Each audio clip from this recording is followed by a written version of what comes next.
to figure out, how do solar panels actually work? Yeah. Like, we know they soak up the sun and get warm, but we had to know more. So it apparently starts out with a metal frame. It has 2 layers of silicon photovoltaic cells within. One layer is positive and the other's negative.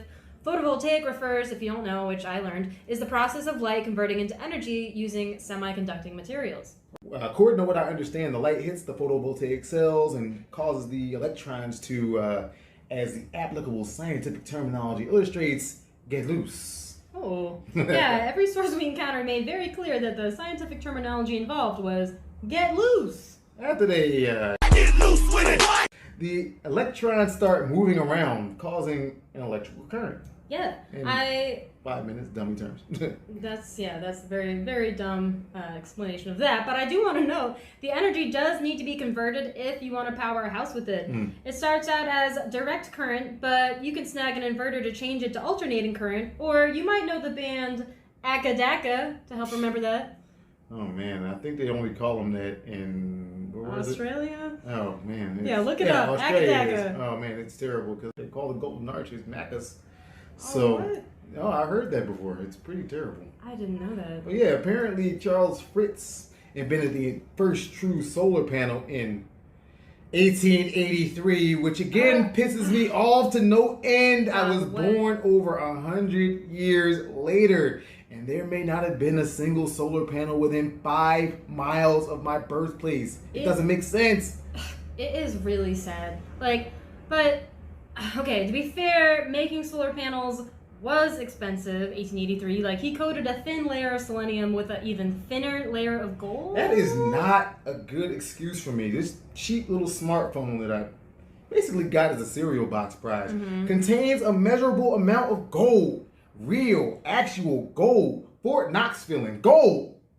Yeah, you often say we forget that gold is an actual resource garnered from the earth, and not just a ring procured from some overpriced store like a solid silver tiger. Sure, the efficiency of the first solar panel wasn't amazing. It was something like 1%.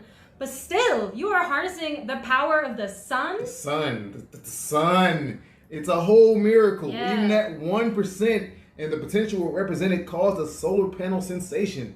That is, until capitalism had its say. Our dear friend. Oh, man. It is fascinating how humanity's interest in solar energy ebbed and flowed over the years. This technology came out at the same time as refrigeration, as tire rubber. The streets themselves should be designed to absorb solar energy. What sounds more like the future? Self-sustaining power sources, or just adding a touchscreen to everything? Right. We could have concentrated on solar energy, the giant nuclear explosion in the sky. Oh, that one? Yeah, the one that's just close enough to warm us to the perfect temperature without incinerating the planet entirely.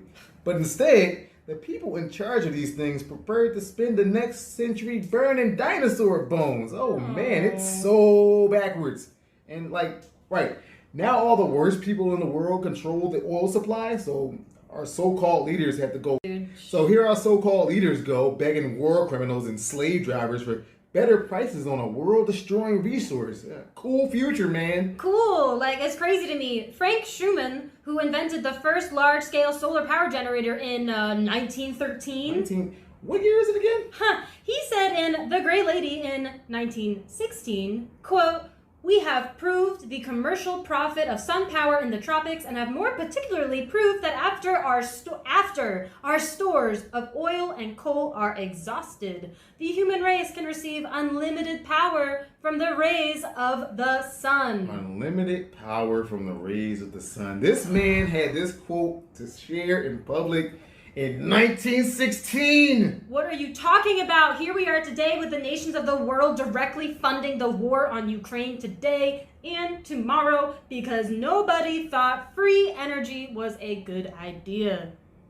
I mean, Ukraine's just one example, of course, but next time you feel like you fouled something up, remember that somebody should have invested more in solar energy back in the 19th century, and it would probably have saved billions of lives.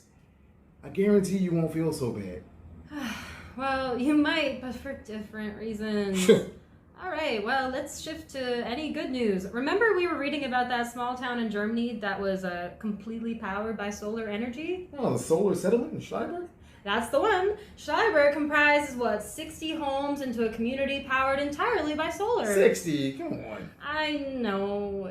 It's a start. It's the first of what we hope are many like it, where all the homes not only produce the energy to power themselves, but enough to put back into the grid. Like, forget carbon neutral. These places are carbon negative.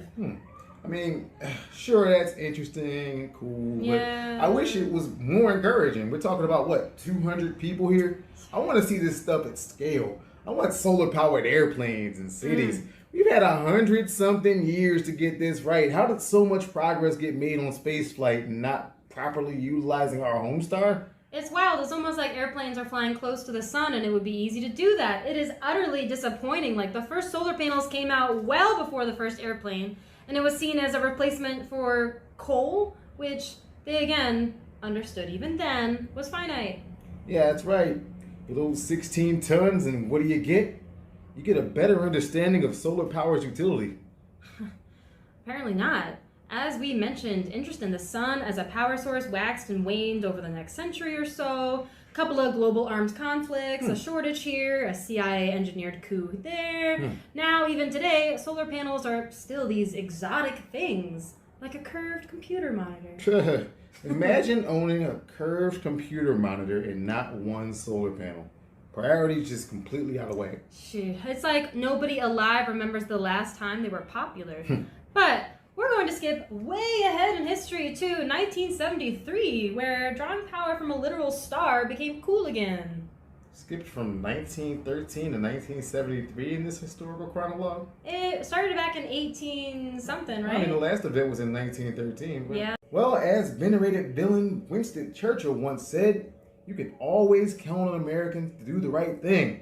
Once, of course, they've tried everything else. I was going to say. For reasons too complex and varied for an hour-long podcast about life in a co-working space, the 70s were a time of political instability.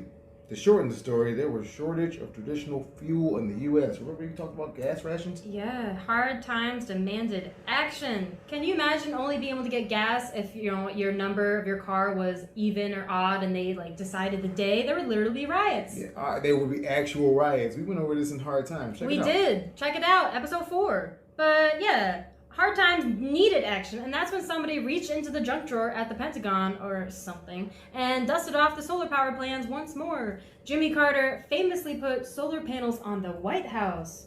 Very official. Equally official was the order to remove the solar panels, given by the next guy, which a lot of people love for some reason. Oh. I don't care for him much. I share John Hinckley's sentiments. Oh, you have a thing for Jodie Foster? No, the other sentiment.